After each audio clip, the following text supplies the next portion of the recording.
Saudara-saudari, Injil kita pada minggu ini diambil dari Injil Markus bab 10 ayat 35 sampai 45. Sekali peristiwa, Yakobus dan Yohanes, anak-anak Zebedeus, mendekati Yesus dan berkata kepadanya, "Guru, kami harap engkau melakukan apapun yang kami minta dari engkau." Jawab Yesus kepada mereka, "Apa yang kamu kehendaki aku lakukan bagimu?" Mereka menjawab, "Perkenankanlah kami duduk dalam kemuliaan-Mu kelak, seorang di sebelah kanan-Mu dan seorang lagi di sebelah kiri-Mu." Tetapi kata Yesus kepada mereka, "Kamu tidak tahu apa yang kamu minta. Sanggupkah kamu meminum cawan yang harus aku minum dan dibaptis dengan baptisan yang harus aku terima?" Jawab mereka, "Kami sanggup." Yesus selalu berkata kepada mereka, "Memang kamu akan meminum piala yang harus aku minum dan akan dibaptis dengan baptisan yang harus aku terima. Tetapi hal duduk di sebelah kananku atau di sebelah kiriku, aku tidak berhak memberikannya. Itu akan diberikan kepada orang-orang yang baginya hal itu telah disediakan." Mendengar itu, ke-10 murid yang lain menjadi marah kepada Yakobus dan Yohanes.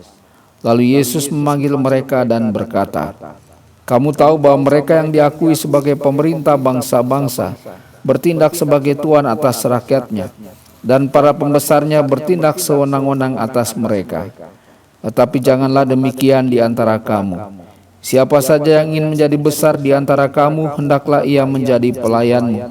Dan siapa saja yang ingin menjadi yang pertama di antara kamu, hendaklah ia menjadi hamba untuk semuanya. Karena Putra Manusia pun datang bukan untuk dilayani, melainkan untuk melayani dan untuk memberikan nyawanya menjadi tebusan bagi banyak orang." Demikianlah sabda Tuhan. Terpujilah Kristus.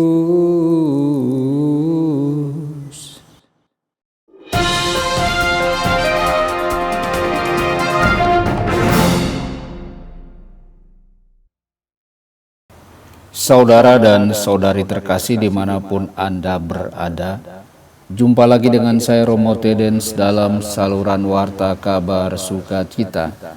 Semoga Anda semua dimanapun berada senantiasa dalam keadaan sehat dan bahagia. Yakobus dan Yohanes ingin dekat dengan Yesus. Mereka ingin tetap bersamanya dan memainkan peran penting dalam pembangunan kerajaannya. Jadi mereka datang kepadanya dan meminta tempat terhormat di istananya kelak. Yesus tidak menegur mereka karena keinginan mereka itu. Keinginan untuk menjadi besar bagi Yesus, untuk melakukan hal-hal yang besar bagi kerajaannya, bukanlah keinginan yang berdosa. Yesus tidak memadamkannya. Tetapi Yesus menunjukkan bahwa kebesaran sejati dari sudut pandangnya hanya akan muncul dari gaya hidup yang benar-benar seperti Yesus. Hanya dengan meminum cawan dan dibaptis dengan baptisan Yesus sendiri, Yakobus dan Yohanes akan mendapatkan pahala yang mereka cari. Dengan kata lain, kebangkitan pada hari Minggu Paskah hanya dapat dicapai melalui penyalipan pada hari Jumat Agung. Saudara-saudari, kita pun memiliki keinginan yang kuat untuk melakukan sesuatu yang besar dalam hidup kita, untuk menghasilkan buah-buah kekal yang Tuhan inginkan. Dan kita datang kepada Yesus dengan keinginan-keinginan ini. Dan Dia mengatakan hal yang sama kepada kita. Apakah kita bersedia untuk bergabung dengannya di atas kayu salib, untuk bergabung dengannya di dalam kebangkitan? Apakah kita bersedia untuk meninggalkan banyak keterikatan kita yang berharga untuk berkembang dalam kasih karunia-Nya? Saudara-saudari, Markus memberitahu kita bahwa murid-murid yang lain menjadi marah kepada Yakobus dan Yohanes karena sikap mereka yang terlalu maju, keinginan mereka untuk lebih unggul daripada yang lain di dalam kerajaan Yesus. Kita berbicara tentang 12 rasul di sini. Kita berbicara tentang pilar-pilar gereja, orang-orang yang dipilih oleh Yesus sendiri, anak Allah, firman Allah, secara khusus untuk menjadi sahabat-sahabat terdekat dan utusan-utusan utamanya. Di sini kita melihat mereka bertengkar di antara mereka sendiri, bertikai, memiliki reaksi-reaksi yang picik, dan mementingkan diri sendiri satu sama lain. Jika hal ini terjadi di antara 12 rasul, mengapa kita terkejut bahwa hal ini terjadi juga di antara kita? di antara para pemimpin gereja pada masa kini, di antara orang-orang di paroki kita, dan di dalam kelompok-kelompok rasulan kita. Yesus tidak memiliki masalah dengan kekurangan-kekurangan para pengikutnya. Jadi mengapa kita begitu sering memiliki masalah dengan mereka? Mengapa kita menjadi marah ketika seorang gembala membuat sebuah pilihan yang tidak kita setujui? Mengapa kita menjadi marah ketika uskup kita tidak melakukan apa yang kita pikir seharusnya dia lakukan? Mengapa kita menjadi begitu mudah marah dan sangat kritis? Yesus tidak memiliki masalah dengan masalah-masalah. Ia bekerja melalui masalah-masalah itu untuk memajukan kerajaannya. Mungkin kita harus merenungkan dengan penuh doa mengapa kita begitu sering bermasalah dengan masalah. Saudara-saudari, Yesus menggunakan perdebatan di antara para pengikutnya sebagai kesempatan untuk mengungkapkan isi hatinya kepada kita. Yesus datang bukan untuk dilayani, tetapi untuk melayani dan memberikan nyawanya sebagai tebusan bagi banyak orang. Ini adalah standar kebesarannya, melayani, memberikan nyawanya. Seorang pebisnis yang hebat adalah seorang yang berhasil secara nyata dan luar biasa dalam bisnis.